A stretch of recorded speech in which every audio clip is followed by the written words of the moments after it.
اسلامی مہینے کا پہلا سال محرم الحرام سے شروع ہوتا ہے اور آخری سال ذی الحجہ پہ جا کے ختم ہوتا ہے۔ لیکن اسلامی سال کی مناسبت پہ ذرا غور فرمائے کہ پہلا مہینہ قربانی سے شروع ہوتا ہے اور آخری مہینہ بھی قربانی پہ ختم ہوتا ہے۔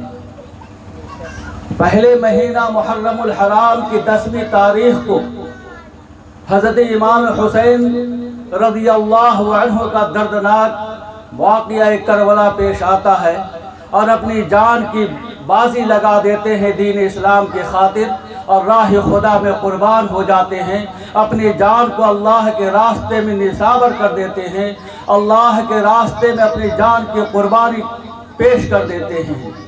اور آخری مہینے یہ ذی الحجہ کا مہینہ جو چل رہا ہے، اس میں بھی 10ویں تاریخ کو حضرت ابراہیم علیہ السلام نے اپنے بیٹی حضرت اسماعیل علیہ السلام کی قربانی پیش کی۔ یہ اسلامی سال کے مناسبت کہ پہلے سال کا پہلا مہینہ بھی قربانی سے شروع ہوتا ہے اور آخری مہینے میں قربانی سے یہ ختم ہوتا ہے۔ یہ اللہ کا بہت بڑے جو ہے قدرت کا ایک بے مثال ہے کہ اسلامی سال کس طرح سے شروع ہوا اور کیسے ختم ہو رہا ہے۔ میرے محترم بزرگوں اور دوستوں، قربانی پہ آپ تمام لوگوں نے تفصیلی واقعات سنے ہوں گے اور یہ مہینہ چل رہا ہے، اسی لیے میں نے اسی مہینے کی اور قربانی ہی کو موضوع سخن بنایا ہے کہ آپ تمام لوگ ہر سال قربانی پہ تفصیلی گفتگو سنتے ہیں، لیکن میری ماں اور بہنیں اس سے محروم رہ جاتی ہیں۔ اس لیے میں چاہتا ہوں اور جہاں کہیں بھی میری ماں اور بہنیں ہیں، اگر آپ تک میری آواز پہنچ رہی ہے، آپ اپنے کاروبار کو چھوڑ کر کے میری آواز کی طرف دھیان دیں اور توجہ سے سنیں کہ حضرت ابراہیم علیہ السلام کو اللہ رب العزت نے کتنی امتحانوں سے گزرنا پڑا، کتنی آزمائشیں لی گئی حضرت ابراہیم علیہ السلام کی۔ بچے ذرا خاموش رہو گے، ہے نا؟ خاموشی سے سنو بات کو اور دل و دماغ میں جگہ دو، اور بیچ میں کسی طرح کا کوئی پروگرام چائے اور ناشتے کا شروع نہیں کریں گے۔ جو مجمع کو انتشار کر دیتے ہیں، بکھراؤ کر دیتے ہیں، ذہن آدمی کا ادھر ادھر منتشر ہو جاتا ہے، یہ درمیان میں کچھ کرنے ہیں۔ اسی لیے بالکل سکون کے ساتھ دل اور دماغ کو ایک جگہ حاضر و ناظر کر کے بات کو سنیں۔ حضرت ابراہیم علیہ السلام کی عمر 80 سال کی پار کر گئی۔ روایتوں میں آتا ہے کہ 84 سال، کہیں پہ آتا ہے 86 سال کی عمر میں تک حضرت ابراہیم علیہ السلام کو اللہ رب العزت نے ایک بھی اولاد نہیں دیا تھا۔ بڑھاپے پہ قدم رکھ چکے ہیں حضرت ابراہیم علیہ السلام۔ جوش محبت میں ایک مرتبہ آ کر کے اللہ رب العزت کے دربار میں ہاتھ اٹھا کر کے دعا کر دی۔ حضرت ابراہیم علیہ السلام نے اللہ رب العزت سے مانگا، رب حب لی من الصالحین۔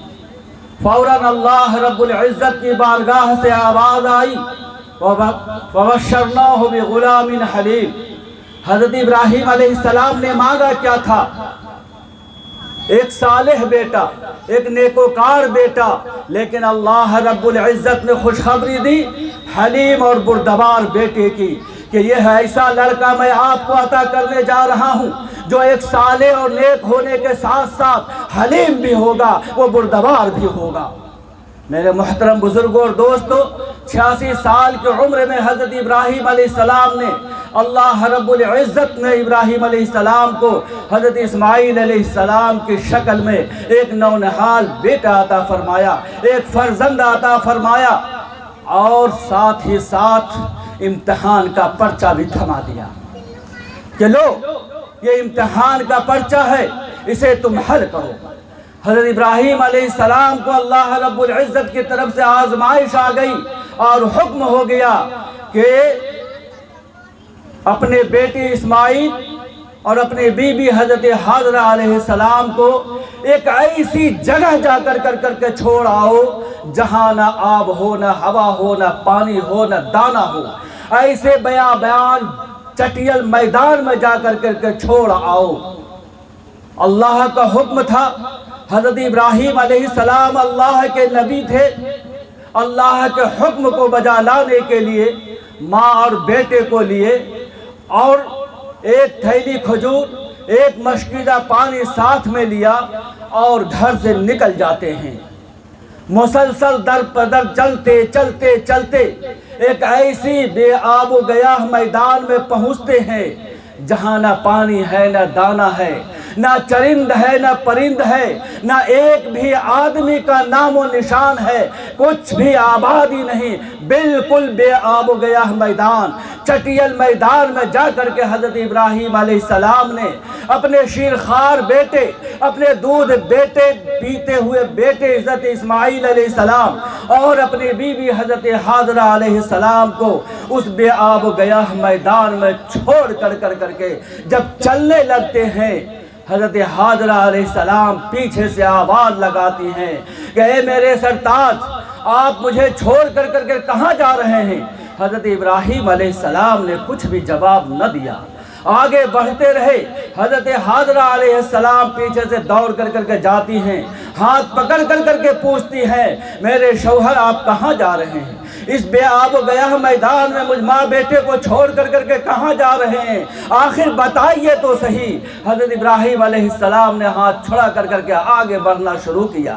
فوراً حضرت حاضرہ علیہ السلام نے دامن اپنے شوہر کے پکڑتی ہے اور کہتی ہے اے ابراہیم، آپ کو یہ بتانا ہوگا کہ اس بے آب و گیاہ میدان میں، اس چٹیل میدان میں نہ جہاں چرند ہے، نہ پرند ہے، نہ دانہ ہے، نہ پانی ہے، کچھ بھی نہیں ہے، کس کے سارے آپ مجھے یہاں چھوڑ کر کے جا رہے ہیں اور کیوں چھوڑ کر کے جا رہے ہیں؟ حضرت ابراہیم علیہ السلام کی آنکھوں میں آنسو آ جاتا ہے، لیکن حضرت ابراہیم علیہ السلام نے اپنے چہرے کو آسمان کی طرف اوپر اٹھا کر کے آنسو کو آنکھوں میں پی جاتے ہیں، ایک قطرہ بھی آنسو کو زمین پر ٹپکنے نہیں دیتے ہیں اور اپنے چہرے کو آسمان کی طرف اٹھا کر کے آنکھوں کے آنسو کو آنکھوں میں پیوست کر لیتے ہیں، پی جاتے ہیں اور کہتے ہیں کہ یہی اللہ کا حکم ہے، اللہ کا حکم ہے۔ حضرت حاضرہ علیہ السلام اتنا سننا تھا کہ دامن چھوڑ دیتی ہیں اور کہتی ہے کہ جب اللہ کا حکم ہے تو میں اسے بصر و چشم اسے قبول کرتی ہوں اور آپ جائیں۔ حضرت ابراہیم علیہ السلام چلے جاتے ہیں، اس بے آب و گیاہ میدان میں اپنی بیوی اور بیٹے کو چھوڑ کر کے چند دنوں میں کھجور ختم ہو جاتا ہے، ایک مشکیزہ پانی ہے وہ ختم ہو جاتا ہے، ابھی شیرخوار بچے حضرت ابراہیم علیہ اسماعیل علیہ السلام، پیاس لگتی ہے، تڑپنے لگتے ہیں۔ حضرت حاضرہ علیہ السلام اپنے ننھے بچے کو گود میں لے کر کے سینے سے لگاتی ہیں، دودھ پلاتی ہیں، لیکن جس کے پیٹ میں نہ پانی جائے نہ دانہ جائے، دودھ کہاں سے ہوگا؟ دودھ بھی خشک ہو چکا ہے، دودھ کا ایک قطرہ بھی نہیں نکل رہا ہے۔ حضرت اسماعیل علیہ السلام روتے ہیں، زمین پر لٹا کر کے حضرت حاضرہ علیہ السلام جو ہے دوڑتی ہیں صفا پہاڑی کی طرف اور دوڑ کر کے جا کر دیکھتی ہیں کہ کہیں پانی تو نہ ہو۔ پہاڑ کے اوپر چڑھ جاتی ہیں، پہاڑی کو اوپر چڑھنے کے بعد نیچے اپنی نظر کو دوڑاتی ہیں کہ کہیں بھی کوئی آبادی مل جائے، کوئی انسان مل جائے، کہیں پانی کا نام و نشان مل جائے کہ میں اپنے ننھے بیٹے کی پیاس کو بجھا سکوں، لیکن کہیں بھی پانی کا نام و نشان نہیں، کہیں بھی آدمی کا نام و نشان نہیں، کہیں بھی کوئی آبادی نہیں۔ صفا پہاڑی سے اترتی ہیں، دوڑ کر کے مروہ پہاڑی کے اوپر چڑھتی ہیں، یہ 7 چکر صفا مروہ، مروہ صفا، صفا مروہ دوڑ کر کے 7 چکر لگاتی ہیں، کبھی سینے کو تان کر کے اکڑ کر کے دوڑ کر کے چلتی ہیں، کبھی رک جاتی ہیں، دھیرے دھیرے چلتی ہیں، لیکن یہ 7 چکر لگانے کے باوجود بھی کہیں پانی نظر نہیں آیا۔ دوڑ کے اپنے بیٹے اسماعیل علیہ السلام کے پاس آتی ہیں کہ دیکھتی ہیں کہ حضرت اسماعیل علیہ السلام جو ننھے بچے ہیں پیاس سے تڑپ رہے ہیں، بھوک سے نڈھال ہو رہے ہیں، اپنے ہاتھ پاؤں کو مار رہے ہیں، اللہ کے حکم سے حضرت جبرائیل علیہ السلام آتے ہیں اور حضرت اسماعیل علیہ السلام کے پیر کے پاس سے اپنے پر کو مارتے ہیں اور زمین سے پانی کا ایک فوارہ، ایک چشمہ نکلنے لگتا ہے۔ حضرت حاجرہ علیہ السلام آتی ہیں، پانی کو روکنا چاہتی ہیں، روک رہی ہیں، چاروں طرف سے باندھ رہی ہیں اور کہہ رہی ہیں زم زم۔ یہ لفظ زمزم عربی لفظ نہیں، یہ عریانی لفظ ہے لیکن اسی لفظ کو اللہ رب العزت نے ایسا پسند آیا کہ رہتی دنیا تک اس کا نام قرار دے دیا اس پانی کا زمزم۔ میرے محترم بزرگوں اور دوستوں، لفظ زمزم کا معنی ہوتا ہے رک جاؤ۔ حضرت حاجرہ علیہ السلام نے اس پانی کو ڈھیل دیا، خود پیتی ہیں، اپنے بچوں کو پلاتی ہیں۔ روایتوں کے اندر آتا ہے کہ اگر اس دن حضرت حاجرہ علیہ السلام اگر اس پانی کو نہ روکتی تو آج پوری دنیا میں وہ پانی پھیل جاتا، پوری دنیا میں یہ زمزم کا پانی ملتا۔ لیکن حضرت حاجرہ علیہ السلام پر قربان جائیے کہ حضرت حاجرہ علیہ السلام نے اس پانی کو روکا۔ میرے محترم بزرگوں اور دوستوں، اس لیے کہ جو چیز جتنی ہی عام ہوتی ہے اتنی بے قدر ہو جاتی ہے، وہ اتنی سستی ہو جاتی ہے، اس کی کوئی قدر و قیمت نہیں رہتی ہے، کوئی اس کی عزت نہیں کرتا ہے۔ لیکن آج وہی زمزم آپ حجاج کرام سے پوچھیں گے، حج کا موسم ہے، حج جب کہ ختم ہو چکا ہے، اب تمام حاجی لوگ مدینہ منورہ کا رخ کیے ہوں گے، وہاں پہ ٹھہرنے کے بعد اس کے بعد جب مدت پوری ہو جائے گی اپنے اپنے گھروں کو روانہ ہوں گے۔ آنے کے بعد حجاج کرام سے آپ پوچھیں گے وہاں کے منظر کے بارے میں، اس پانی کے ذائقہ کے بارے میں، اس پانی کی قدر و قیمت کے بارے میں، وہ حجاج کرام آپ کو بتائیں گے۔ میرے محترم بزرگوں اور دوستوں، اس کے بعد جب پانی وہاں پہ ہوا، چرند پرند پانی کو دیکھ کر کے وہاں پر اکٹھا ہونے لگے، ایک قبیلہ آ کر کے وہاں پر آباد ہو گیا۔ دھیرے دھیرے آبادی جو ہے سے بڑھنے لگی۔ ایک مدت کے بعد حضرت ابراہیم علیہ السلام آتے ہیں۔ اس کے بعد پھر دوسرا پرچہ اللہ رب العزت کے طرف سے حضرت ابراہیم علیہ السلام کو پھر تھما دیا جاتا ہے کہ اے میرے نبی، اے میرے خلیل، میرے دوست، یہ پرچہ ہے امتحان کا، اسے اب حل کرو۔ ایک پرچہ تم نے تو حل کر دیا، اب یہ دوسرا پرچہ ہے، اسے بھی حل کرنا ہے۔ وہ پرچہ کیا ہے؟ قربانی کا حکم ہے کہ تم میرے راہ میں اس چیز کو قربان کر دو جو تمہیں اپنی جان سے بھی زیادہ پیاری ہے۔ میرے محترم بزرگوں اور دوستوں، جان سے پیاری چیز تو حضرت ابراہیم علیہ السلام کے لیے ان کا بیٹا حضرت اسماعیل علیہ السلام تھا، جو بڑھاپے میں اللہ رب العزت نے عطا کیا تھا۔ ابھی 7 سال کے ہیں حضرت اسماعیل علیہ السلام کہ اللہ کے راستے میں قربان کرنے کا حکم ہو جاتا ہے۔ حضرت ابراہیم علیہ السلام اپنے بیوی حضرت حاجرہ علیہ السلام سے کہتے ہیں کہ بچوں کو نہلا دو، اسے غسل دو اور اچھے سے اچھے کپڑا پہنا دو، اسے لے کر کہیں ہمیں دعوت میں جانا ہے۔ ماں تھی، انہیں اچھے طرح سے تیار کرتی ہیں۔ حضرت ابراہیم علیہ السلام اپنے بیٹے حضرت اسماعیل علیہ السلام کو لے کر کے نکل جاتے ہیں، اور جب منی پہنچتے ہیں اس کے بعد کہتے ہیں اپنے بیٹے حضرت اسماعیل علیہ السلام سے جو ابھی 7 سال کے ہیں، کہتے ہیں یا بنی انی ارا فی المنام انی اذبحک فانظر ماذا تری۔ قرآن کریم نے اس واقعہ کو نقشہ کھینچا ہے۔ ابراہیم علیہ السلام اپنے بیٹے سے کہتے ہیں کہ اے میرے بیٹے، رات میں نے خواب میں دیکھا ہے کہ میں تم کو ذبح کر رہا ہوں، اس میں تمہارا کیا خیال ہے؟ اطاعت و شعار فرما بردار فرزند نے جو آگے چل کر کے نبی ہونے والے تھے، انہوں نے بشر تسلیم خم کیا، اپنے سر کو جھکا دیا اپنے والد حضور کے سامنے اور کہا اے میرے والد جان، آپ اس کام کو کر گزریے جس کام کو کرنے کا اللہ رب العزت نے آپ کو حکم دیا ہے، انشاءاللہ مجھے صابرین میں سے پائیں گے۔ اس کے بعد حضرت اسماعیل علیہ السلام نے ایک نصیحت کی اپنے بات کو کہ میرے والد جان، جب آپ مجھے ذبح کرنے کے لیے زمین پر لٹائیں گے تو میرے ہاتھ پاؤں کو رسی سے مضبوطی سے باندھ دیجئے، ایسا نہ ہو کہ ذبح کرتے وقت میں تڑپوں اور اولاد کی محبت آپ کے دل میں پیوست ہو جائے اور آپ اس کام کو کرنے سے باز آ جائے، اور ایسا نہ ہو کہ آپ کا نام رجسٹر سے الہی سے آپ کا نام کاٹ دیا جائے۔ اس لیے یہ کام آپ کو کرنا ہے، چھری کو خوب تیز کر لینا ہے تاکہ ذبح کرنے میں ذرا برابر بھی دیر اور تاخیر نہ ہو، اور اپنے آنکھوں پہ پٹی باندھ لیجئے گا۔ حضرت ابراہیم علیہ السلام نے اپنے ننھے بیٹے حضرت اسماعیل علیہ السلام کے ہاتھ پاؤں باندھ دیتے ہیں، اپنے چھری کو خوب تیز کر لیتے ہیں، آنکھ پہ پٹی باندھ کر کے حضرت اسماعیل علیہ السلام کو زمین پہ لٹا دیتے ہیں اور چھری کو حلقوم اسماعیل پہ چلا دیتے ہیں، لیکن چھری ہے کہ اپنا کام کرنا بند کر دیتی ہے۔ چھری کے کام کیا ہے؟ کاٹنا۔ جس طرح سے پانی کا کام ہے ڈبونا، آگ کا کام ہے جلانے کا کام ہے کاٹنا، لیکن چھری ہے کہ اپنا کام کرنا بند کر دیتی ہے۔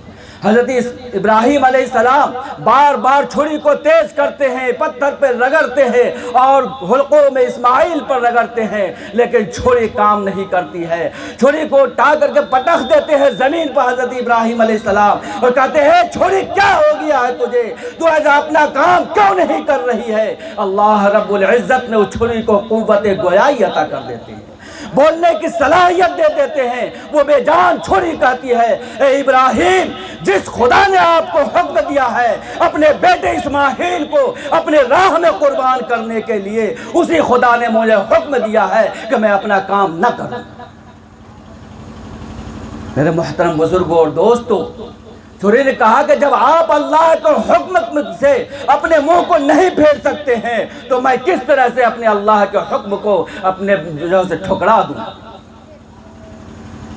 حضرت ابراہیم علیہ السلام پھر چھری کو اٹھاتے ہیں، اتنے میں اللہ رب العزت نے حضرت جبرائیل علیہ السلام کو حکم دیتے ہیں کہ جنت سے ایک دمبا لے جاؤ اور حضرت اسماعیل علیہ السلام کو ہٹا کر وہاں پر دمبا کو لٹا دو۔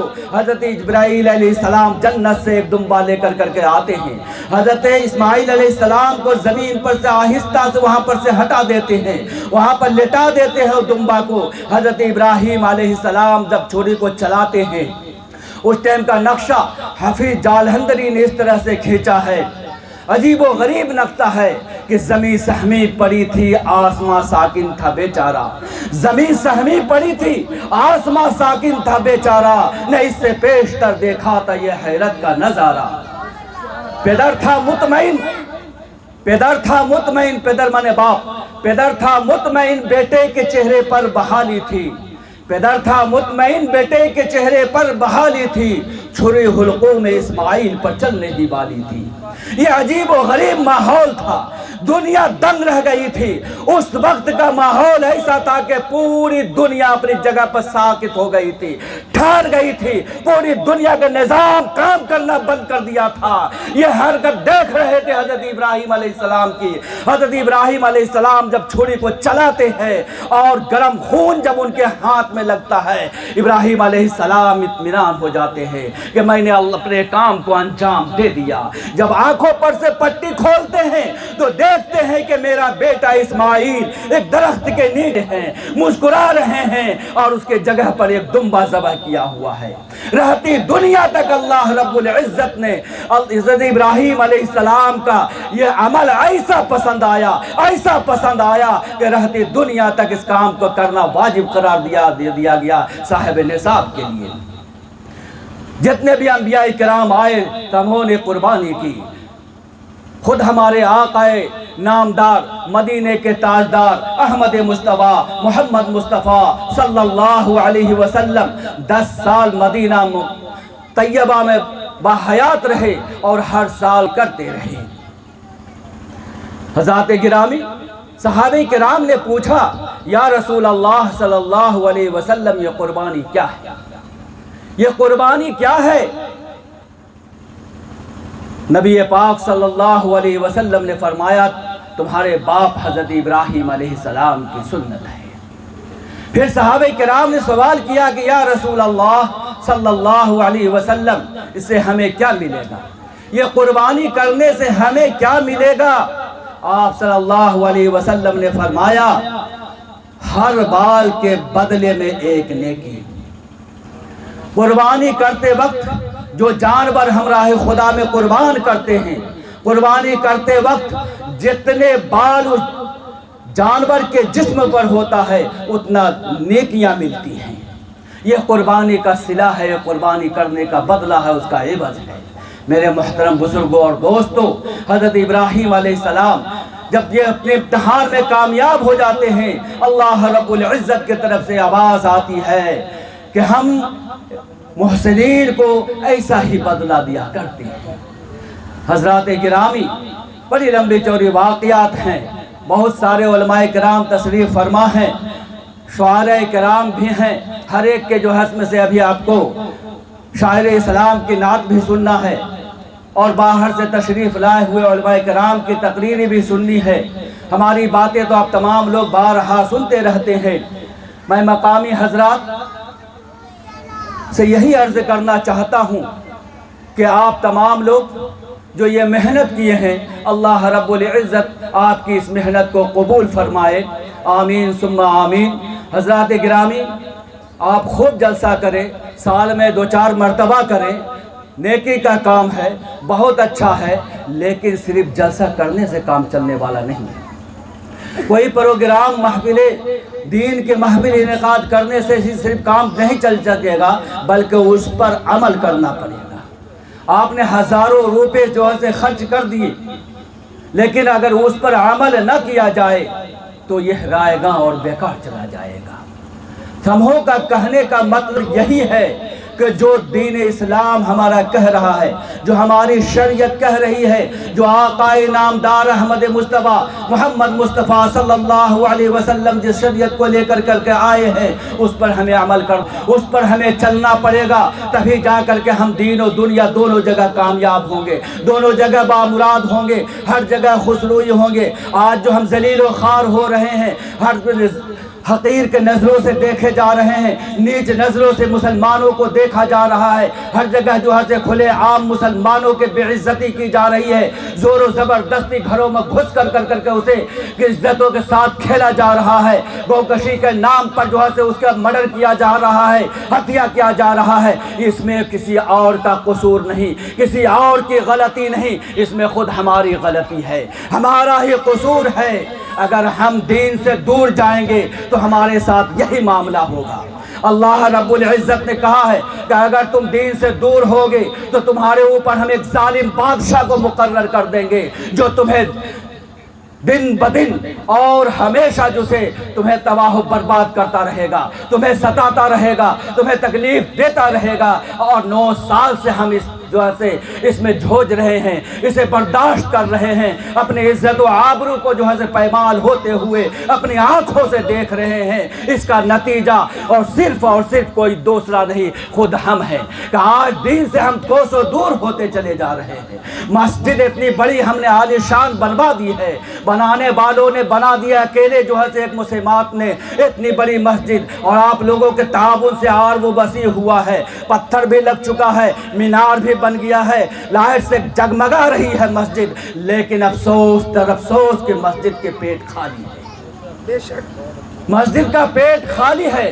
ایک وقت اگر ہم کھانا نہیں کھاتے، ایک وقت کا ناشتہ اگر کھانے میں دیر ہو جاتی ہے، کس طرح سے ہم بلبلا اڑتے ہیں، کس طرح سے ہم تڑپ جاتے ہیں، اور گھروں پر جا کر کے الٹی سیدھی اپنے بیوی پر، اپنی بہنوں پر اور ماؤں پر غصہ اتارتے ہیں کہ ناشتہ بنانے میں اتنی دیر کیوں۔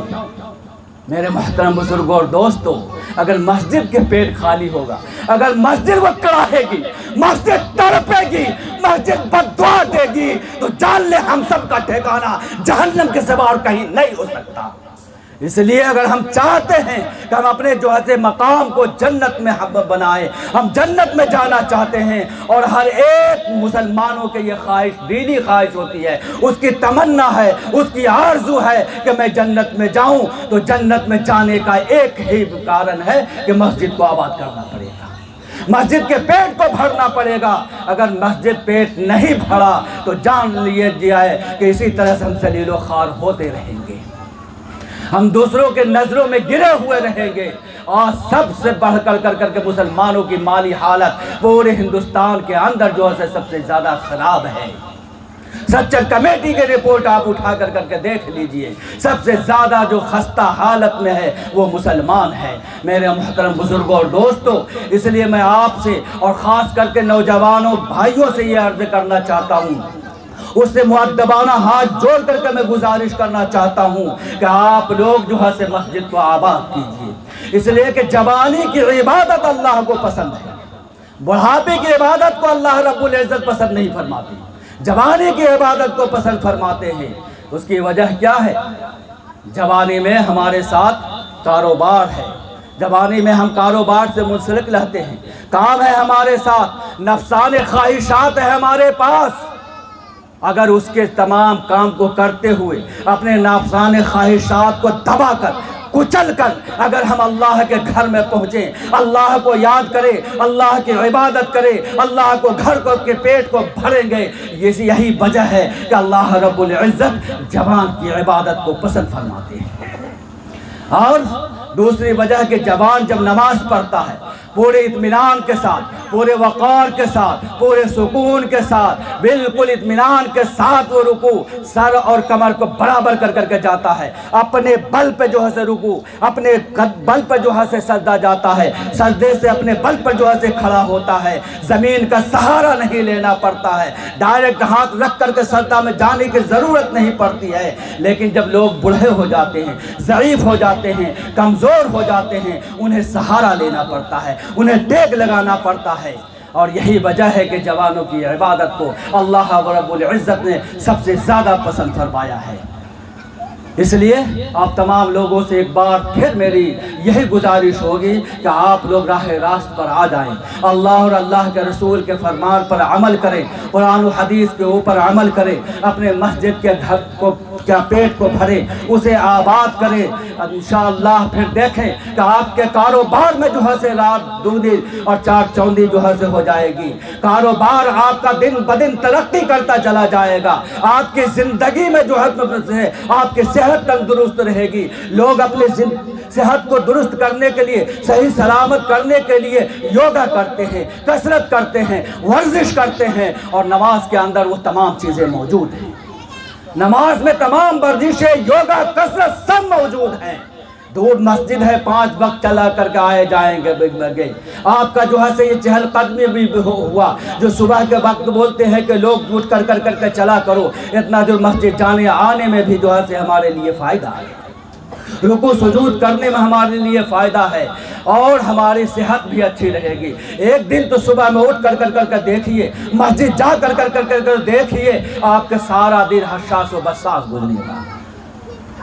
دیر سے سو کر کے اٹھنے والوں پر سے پوچھ لیجئے، جو 7 بجے 8 بجے 9 بجے سو کر کے اٹھتے ہیں، کس طرح سے سارا دن پسماندہ ہوا چھایا رہتا ہے، لگتا ہے کوئی چیز اس کے گم ہو گئی ہے، کوئی جو ہے حادثہ پیش آ گیا ہے، مردوں کے طرح سے پڑے رہتے ہیں، دل نہیں لگ رہا ہے۔ صبح اٹھے، نماز کے لیے جائیں، اور اس کے بعد آپ اپنے کاروبار میں لگیں، کاروبار میں بھی آپ کا دل لگے گا، آپ کا من لگے گا، آپ کا صحت بھی اچھی رہے گی انشاءاللہ العزیز۔ اس لیے آپ تمام لوگوں سے درخواست ہے کہ اللہ رب العزت کہنے اور سننے سے زیادہ ہم تمام لوگوں کو اس پر عمل کرنے کی توفیق عطا فرمائے۔ وآخر الدعوانا الحمدللہ رب العالمین۔